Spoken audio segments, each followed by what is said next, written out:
Hello, good evening all. Hope आप सभी लोग ठीक होंगे। ठीक है, चलिए स्टार्ट करते हैं आज का टॉपिक। सो बेसिकली आज सबसे पहले स्टार्ट करते हैं, चलिए बाजार से। ठीक है, तो बाजार क्या है यार, बाजार अब किस जगह जा रहा है, क्या चाह रहा है बाजार। तो इसको लेके ना देखो, अब आज के अगर आप नोटिस करोगे कि बाजार में, मैंने जैसे आपको पहले भी बताया था, बाजार में तीन चार मोटे मोटे अच्छे अच्छे अनाउंसमेंट आ चुके हैं कि बाजार जो है भाई, कि जो बाजार को बूस्ट कर सकते थे। अगर ये नॉर्मल बियरिश उसमें नॉर्मल मार्केट में या एज कंपेरेटिव में अगर हूँ कि अगर ये बुल मार्केट में इस तरीके की न्यूज़ आई होती ना, तो मार्केट अभी तक निफ्टी जो है वो 27-28 हज़ार पार कर चुका होता। ठीक है, लेकिन अब ये जो बियरिश मार्केट में आए हैं, और मार्केट क्यों नहीं चलना चाह रहा, क्या रीजन हो सकता है इसका। आज की तारीख में अगर मैं तीन बड़े कारण ढूंढूं ना मार्केट क्यों नहीं चल रहा। एक तो एफआईआई की सेलिंग, एफआईआईज जो हैं यानी फॉरेन इंस्टीट्यूशनल इन्वेस्टर, इनकी सेलिंग बहुत ज़्यादा धड़ल्ले से आ रही है। अभी क्या हुआ, जैसे हम लोग कल डिस्कस भी कर रहे थे कि हमारा जो है, जो हमने जो रेट कट करा है हमारे आरबीआई ने, उसका हमारी करेंसी पर निगेटिव इम्पैक्ट भी पड़ सकता है। तो वो पड़ सकता नहीं, पड़ेगा 100%। तो वो निगेटिव इम्पैक्ट पड़ा है हमारी करेंसी पे, हमारी करेंसी पहले से वीक हो गई। ठीक है, अब जब हमारी करेंसी पहले से वीक हो गई, तो अगर मैं उसी की कंपेरेटिव करूं, तो उन लोगों को जिन लोगों ने पैसा इन्वेस्ट करना है, ठीक है, उनके पास अगर मैं फॉर एग्जांपल, मैंने आपको शायद पहले बताया भी था ये, तो अगर मैं कंपेयर करूं कि उनके पास वो जो है वो अगर हम मोटा मोटा मान लें कि वो कौन है, वो लोग एक हाई क्लास जो हैं, वो हाई क्लास इंडिविजुअल्स हैं जो जिन्हें अपना पैसा इन्वेस्ट करना है। ठीक है, अगर मैं ऐसे लेके चल दूँ एग्जाम्पल से, तो अब क्या है कि उन लोगों ने अपना पैसा इन्वेस्ट करना है, उनके पास दो बैंक हैं, एक है बैंक ए, एक है बैंक बी।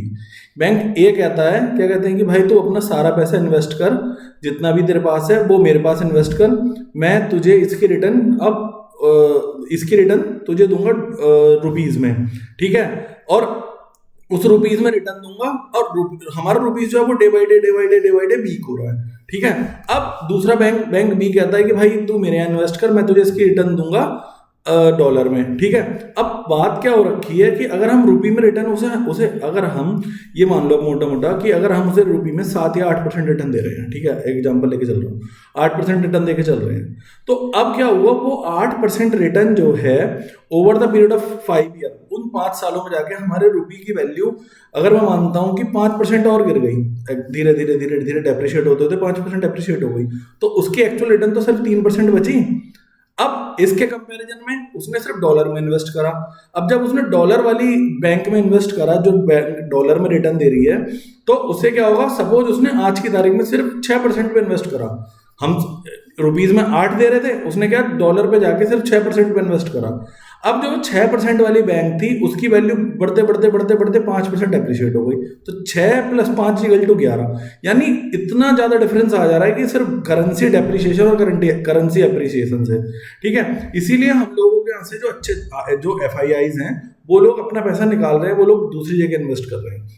ठीक है, और दूसरे नंबर पे मैं बात करूं कि और क्या क्या रीजन हो सकते हैं इसके, तो एक बहुत बड़ा रीजन जो है वो ये है कि हमारे यहाँ के जो रिजल्ट हैं, अभी भी वो इतने अच्छे रिजल्ट नहीं आ रहे हैं कि मार्केट में जो नॉर्मल हमारे जो और हमारे इन्वेस्टर्स हैं, डीआईआईज हैं या बड़े बड़े म्यूचुअल फंड हैं, वो लोग दिल खोल के पैसा लगा सकें कि हम लोगों के पास अर्निंग है।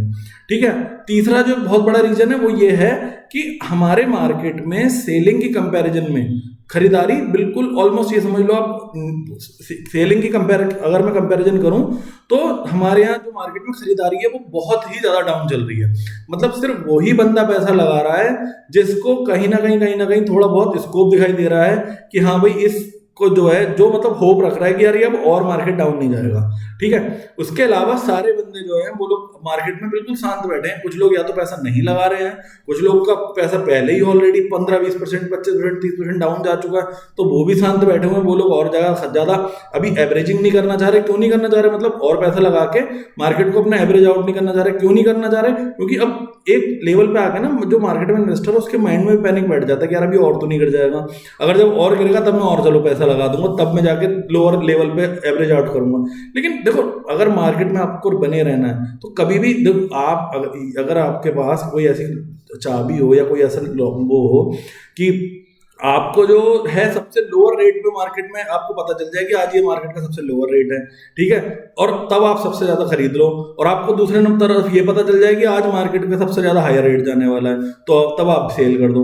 तो अगर ऐसा किसी बंदे के पास हो जाए, चाहे वो कोई बड़े से बड़ा मार्केट का बहुत से बहुत टॉप क्लास एडवाइजर हो, फाइनेंशियल एडवाइजर, या बहुत से टॉप एनालिस्ट हो, लेकिन अब ये समझ लो अगर किसी ऐसे बंदे के पास ऐसी पावर होगी तो वो सुपर पावर ही हो सकती है, क्योंकि मार्केट का ये चीज डिसाइडेड ही नहीं है कि मार्केट का कब सबसे ज्यादा डाउन गया है, मार्केट का कब सबसे ज्यादा पीक गया है। ये जब टाइम गुजर जाता है उसके बाद पता चलता है यार ये था सबसे ज्यादा डाउन, या फिर ये था सबसे ज्यादा अप। तो आप लोगों को क्या करना है, आप लोगों को जब लगे कि हाँ अच्छी कंपनियों के प्राइस जो है वो 30 40 35% 40% गिर चुके हैं, तब जाके आपने अपना जो, अगर आपने उसमें ऑलरेडी इन्वेस्टेड हो अच्छी कंपनी में और आपको दिख रहा है कि यार मेरा तो प्राइस मेरा भी 25 30% 40% गिर चुका, तो उन्हें एवरेज आउट करो। मतलब आप लोग परचेजिंग करना स्टार्ट कर सकते हो और बाइंग रख सकते हो। मतलब हाँ, ऑल्दो बाइंग जो रखनी है हमने आज भी अपनी इंस्टॉलमेंट बेसिस बाइंग रखनी है कि हाँ यार इतना परसेंट गिरा है तो हम लोग इतना परसेंट इसे जाके और खरीद लेंगे, ठीक है। तो ये मैं आपको एक मोटा मोटा आपको आइडिया दे रहा हूँ मार्केट का कि मार्केट किस तरफ जा रहा है। तो अब अगर आपने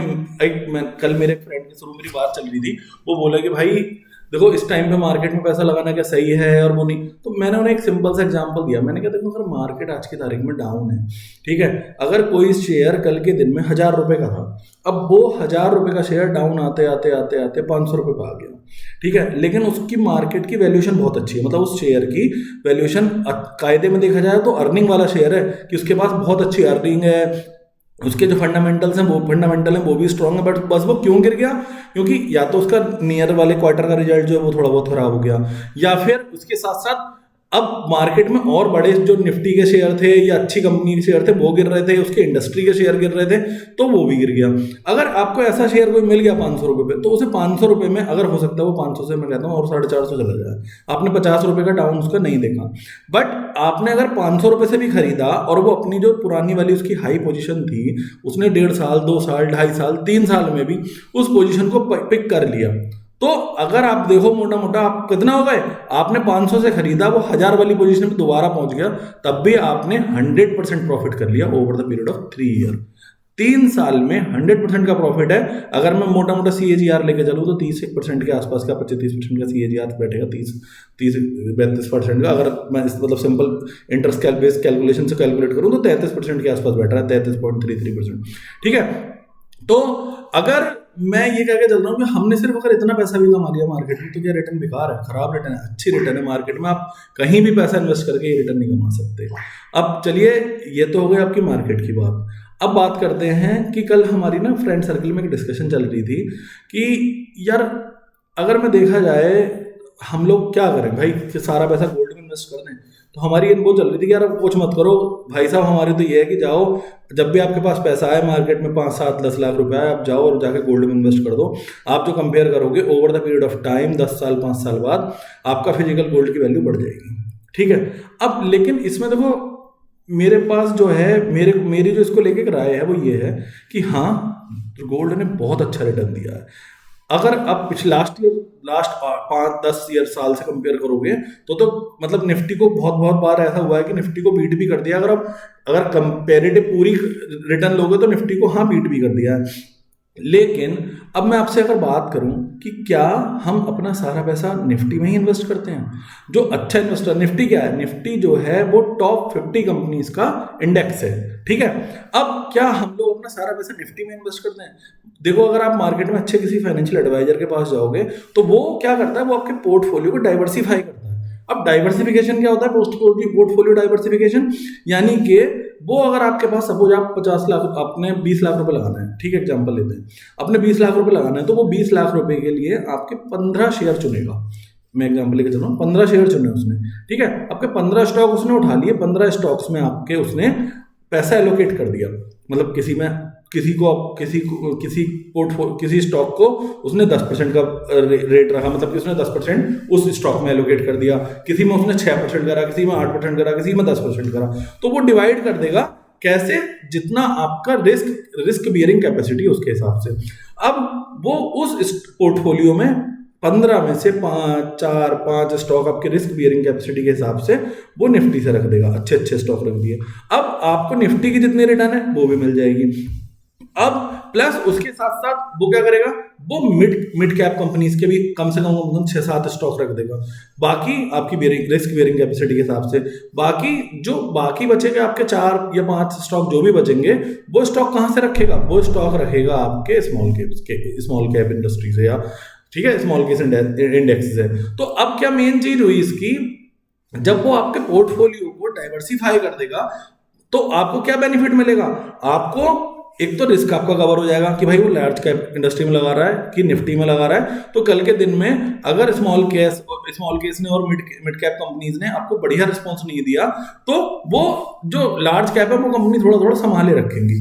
अब इस तरीके से उसने आपका जो पोर्टफोलियो डाइवर्सिफाई कर दिया, तो इस केस में क्या होता है, इस केस में ये होता है कि अगर निफ्टी ने over the period of time, suppose मैं मान रहा हूं आगे आने वाले 5 साल में सपोज 20% के हिसाब से रिटर्न दिया, ठीक है।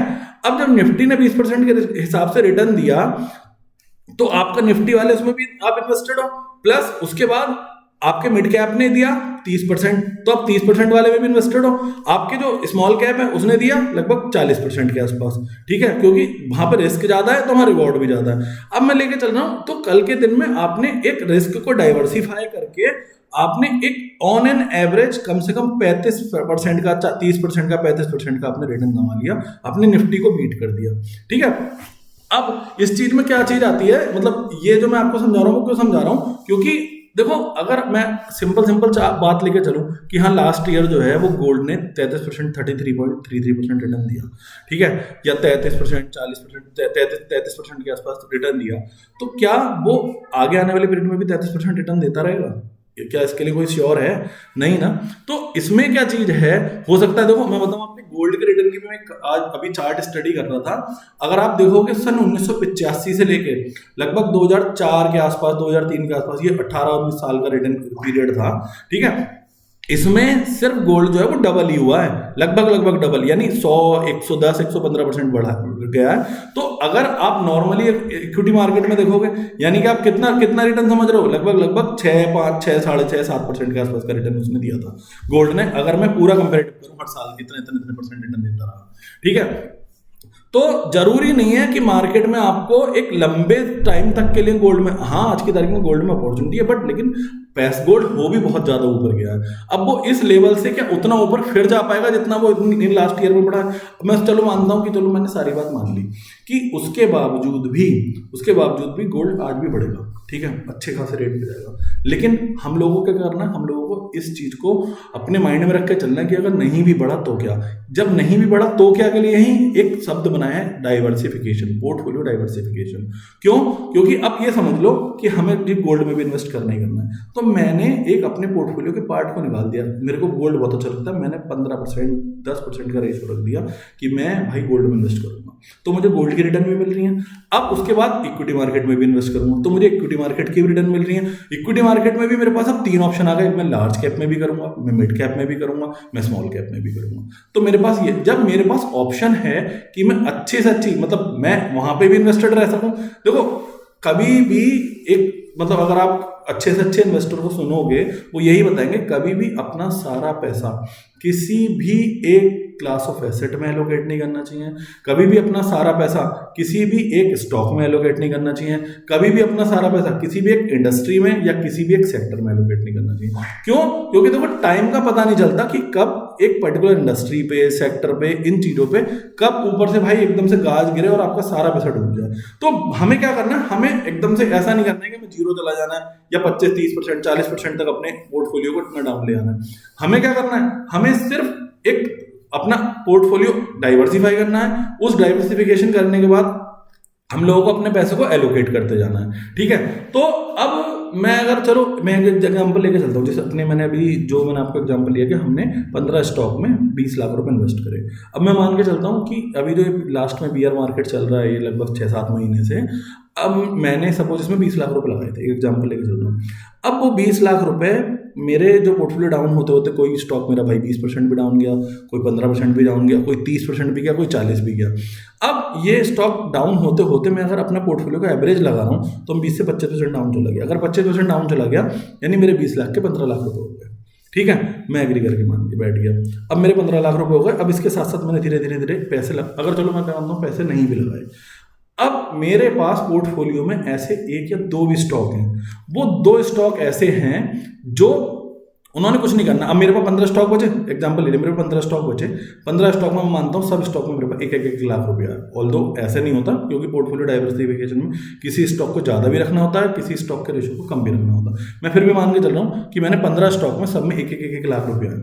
अब मेरे 15 स्टॉक में 1 लाख रुपये बचा है। अब उन 1 लाख रुपए को, उसमें से मेरे सिर्फ 2 स्टॉक ऐसे चल गए जो आगे आने वाले over the period of 5 year 6 year में वो 3, 4, 5, 10 गुना तक हो जाते हैं। ठीक है, अगर वो सिर्फ 5 गुना भी हो गए, यानी 1 लाख के 5 लाख भी बन गए, तो मेरा सिर्फ 2 स्टॉक में 5 लाख रुपए, यानी कि 10 लाख रुपए। मेरा जो लॉस था वो कितना गया था अभी? 5 लाख रुपए।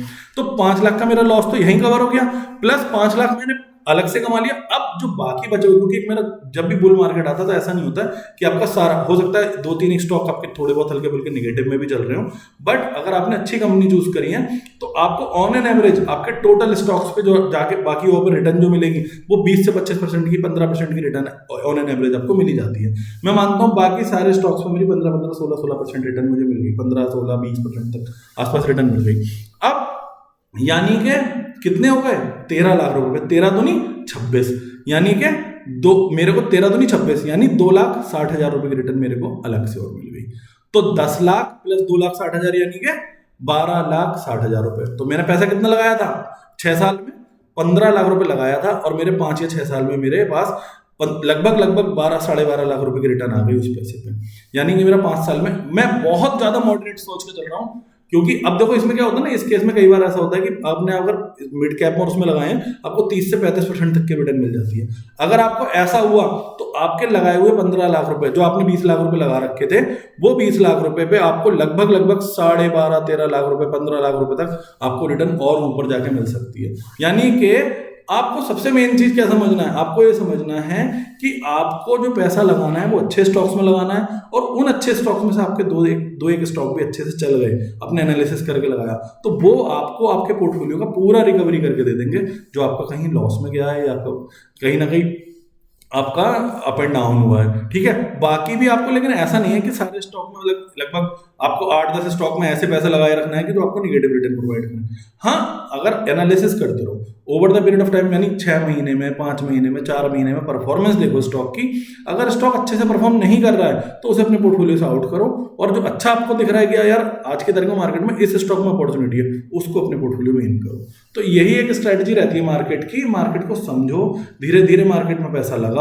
जो मार्केट में पैसा लगा है उस मार्केट में, मंदी के मार्केट में मेन चीज क्या रहती है? जो बियरिश मार्केट होता है, जो बियरिश मार्केट आए तब पैसा लगाओ, जब बुल मार्केट आए तब पैसा निकालो। ठीक है, अब जैसे ही मतलब बियरिश मार्केट आया तब आपने पैसा लगाया। आपको हमेशा पैसा कमाने के लिए, आपको मल्टीबैगर स्टॉक चाहने के लिए, आपको 2 चीजें हमेशा जरूरी चाहिए होंगी।